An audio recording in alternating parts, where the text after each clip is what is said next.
ओम नमो भगवते वासुदेवाय नमः। आपका स्वागत है मीनू भक्ति कथा चैनल पर। आपका दिन शुभ और मंगलमय हो। आज दिनांक 2 नवंबर और दिन है रविवार। आज कार्तिक शुक्ल पक्ष की द्वादशी है। आज सूर्योदय का समय रहेगा सुबह 6:34 और सूर्यास्त शाम 5:35 पर होगा। ब्रह्म मुहूर्त रहेगा सुबह 4:50 से सुबह 5:42 तक और अभिजीत मुहूर्त रहेगा सुबह 11:42 से दोपहर 12:26 तक। और राहु काल की बात करें तो शाम में रहेगा शाम को 4:22 से शाम 5:35 तक। आज आइए सुनते हैं कार्तिक मास कथा में तुलसी जी और बुढ़िया माई की कहानी।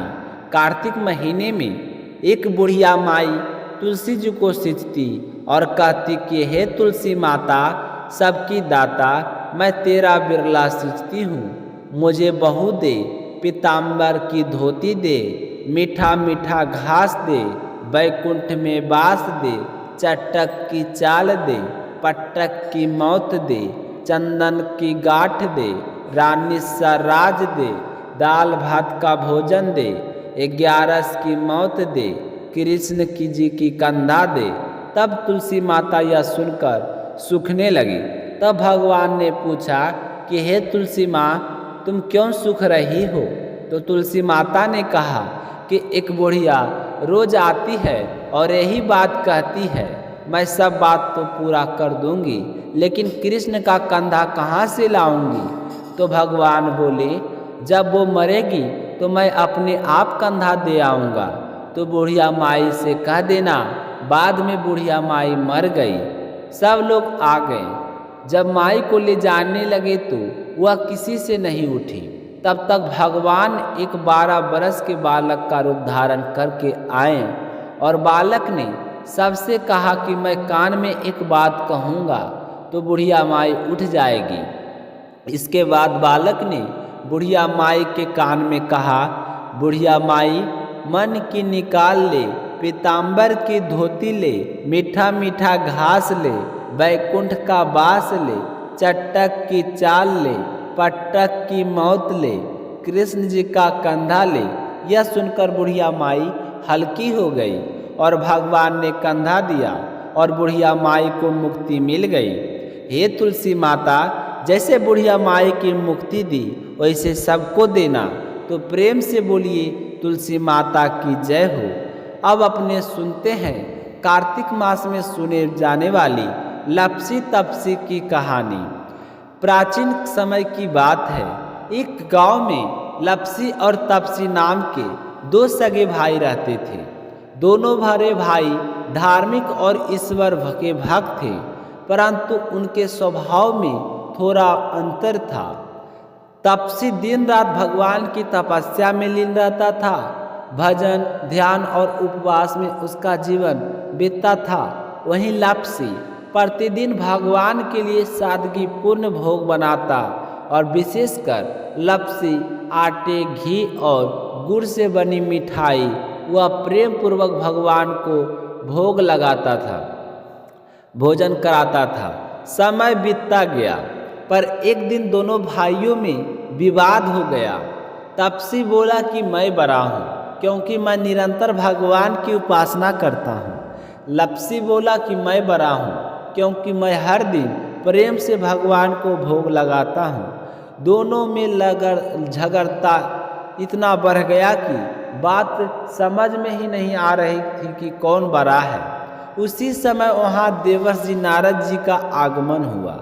उन्होंने दोनों को झगड़ते देखा और मुस्कुराते हुए पूछा, हे भाइयों, ये कला किस बात की है? दोनों ने एक साथ अपनी अपनी बात रखी और बोले, मुनिवर आप ही बताइए कि हम दोनों में कौन बड़ा है? तो नारद जी ने हंसकर कहा, अभी तो मुझे जल्दी है, पर कल इस प्रश्न का उत्तर अवश्य दूंगा। इतना कहकर वे वहाँ से चले गए। अगले दिन नारद जी पुनः आए और दोनों भाइयों के सामने 2 कीमती अंगूठियाँ रख दी और तपसी ने वह अंगूठी देखते ही अपने घुटने के नीचे छिपा ली और मन ही मन सोचने लगा, यह अंगूठी बड़ी मूल्यवान है, इससे जो धन मिलेगा उससे मैं भव्य यज्ञ करूँगा और सब मुझसे बड़े नहीं मुझे ही बड़ा मानेंगे। तो दूसरी ओर लपसी ने अंगूठी देखा तो उसके मन में विचार आया, यदि मैं इसे अपने पास रखूँगा तो कोई लालची व्यक्ति इसे देखकर मेरी जान ले सकता है। ऐसा सोचकर उसने बिना किसी मोह से वह अंगूठी दूर फेंक दिया।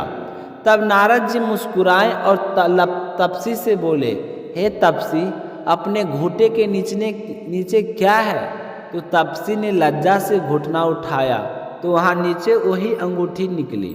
तो नारद जी बोले, हे तपसी, इतने भजन भाव और तपस्या के बाद भी तेरे भीतर लालच है, तेरी तपस्या व्यर्थ गई। इसलिए जान ले, तुम दोनों में लपसी ही बड़ा है, क्योंकि उसके मन में लोभ नहीं है। यह सुनकर तपसी को गहरा पछतावा हुआ। वह रोते हुए बोला, हे नारद जी, अब मैं क्या करूं? मेरा यह पाप कैसे मिटेगा? तो नारद जी ने कहा, हे तपसी, कार्तिक मास में जो स्त्रियां कार्तिक व्रत रखेगी, यदि वे तुझे अपना पुण्य देगी तभी तेरा पाप दूर होगा। तो तपसी ने पूछा, लेकिन कोई स्त्री मुझे अपना पुण्य क्यों देगी?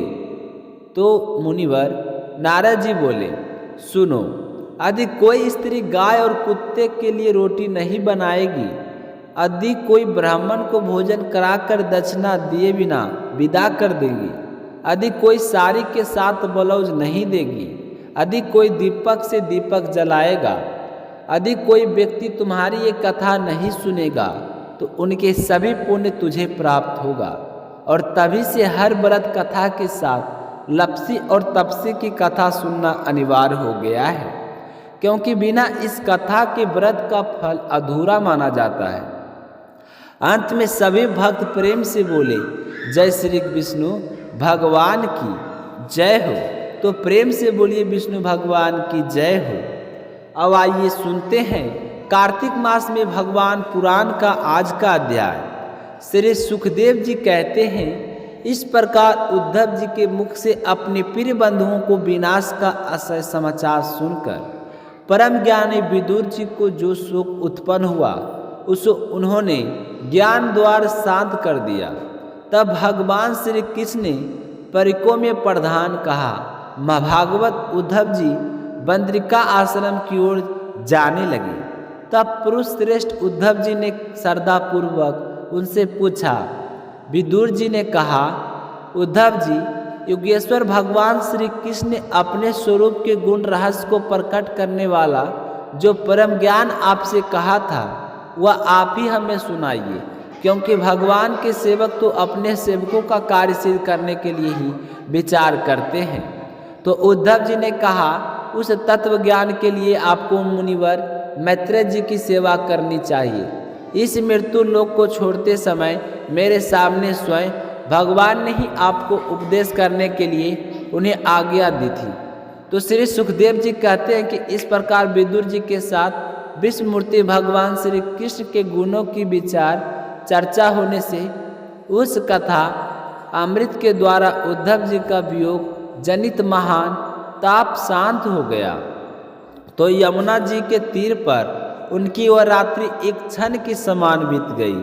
फिर प्रातः काल होते ही वहाँ से चल दिए। तो राजा प्रचित ने पूछा, भगवान, विष्कुल और भोज वंश के सभी रथी और युद्धपतियों के भी युद्धपति नष्ट हो गए, यहाँ तक कि त्रिलोकीनाथ श्री हरि को भी अपना हुआ रूप छोड़ना पड़ा। फिर उन सब के मुखिया उद्धव जी कैसे बच गए रहे? तो आगे क्या हुआ, इसके आगे का सर्ग हम कल की वीडियो में सुनेंगे। तो आज का वीडियो यहीं पे समाप्त होता है। आप सभी भक्तों से अनुरोध करता हूँ कि अगर आपने अभी तक मीनू भक्ति चैनल को सब्सक्राइब नहीं किए हैं तो चैनल को सब्सक्राइब जरूर करें, ताकि आने वाली व्रत कथा आप लोगों को सुनने के लिए सबसे पहले इस चैनल पर मिलेगा।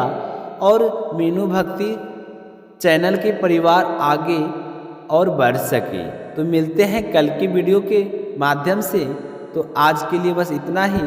कमेंट में आप लोग जय श्री कृष्णा राधे राधे जरूर लिखिएगा, और हमारी व्रत कथा आप लोगों को कैसा सुनकर लगा ये भी कमेंट बॉक्स में ज़रूर बताइएगा। जय श्री कृष्णा राधे राधे।